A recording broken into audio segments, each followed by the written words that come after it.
Смислата на едни демократски избори е да бидат целосно во согласност со изборната регулатива. Меѓутоа, денеска на конкретен начин сакаме да покажеме дека од страна на Државната изборна комисија имаме флагрантно кршење на изборниот законник. Пред 5 дена до ДИК поднесовме барање за увид во гласачките неважечки ливчиња.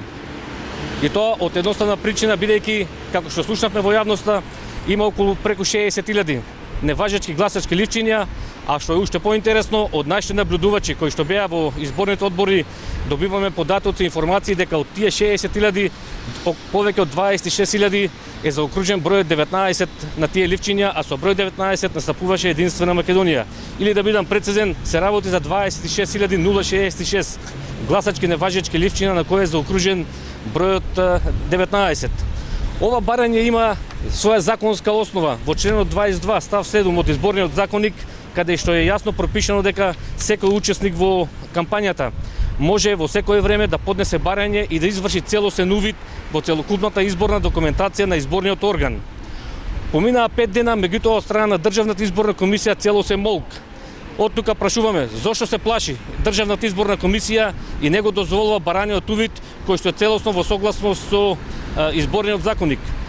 Дури уште повеќе, ова веќе стара практика на Државната изборна комисија, бидејќи истото се случи и на последните парламентарни избори со Единствена Македонија, која настапуваше во коалиција никогаш Северна само Македонија, и тогаш од страна на Државната изборна комисија се оплашија и не дозволува да се изврши барањето увид, за кој што, како што спомнав, има целосна основа во изборниот законник.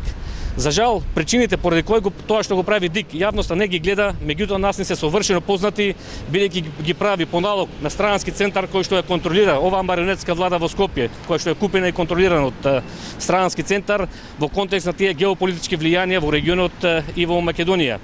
Сакам овој пат да напомнам дека до крај ќе истераме оваа постапка, бидејќи доколку ДИК не го дозволи ова и во наредните денови, тоа ќе поднесеме тужба до соодветните судови, иако не очекуваме од македонските судови да пресудат во согласност со законот, меѓутоа мора да ја спочитуваме целосната законска процедура во Македонија со цел да се стекнеме со услов да поднесеме и соодветно барање до Меѓународниот суд за Страсбур.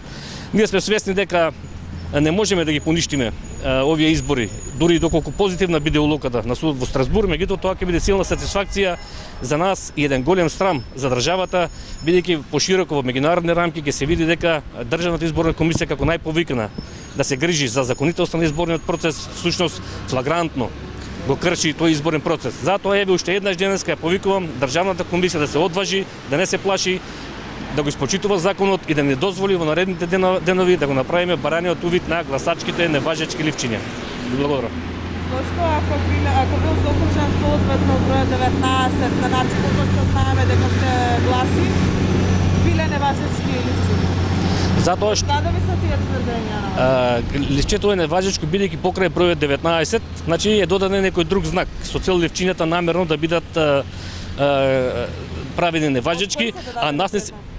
Па тие се гласачките ливчиња ги бројат представниците во избирачкиот одбор, кои што се од државната администрација, кој што ги менува Државната изборна комисија. Добро, вие таму немавте ли ваши представници? Па тоа сакам да го кажам дека од нашите овие информации се од наблюдувачите наши кои што беа на избирачките места, и тие гласачки ливчиња во главном кои што скоро половината, преку 26.000 се неважечки на кои што е заокружен број 19. А неважноста нивна е правена на начин што, како што кажав, се додавани покрај заокружувањето на бројот, се додавани разни знаци од луѓе за тоа кои што очигледно биле спремани во тие избирачки одбори.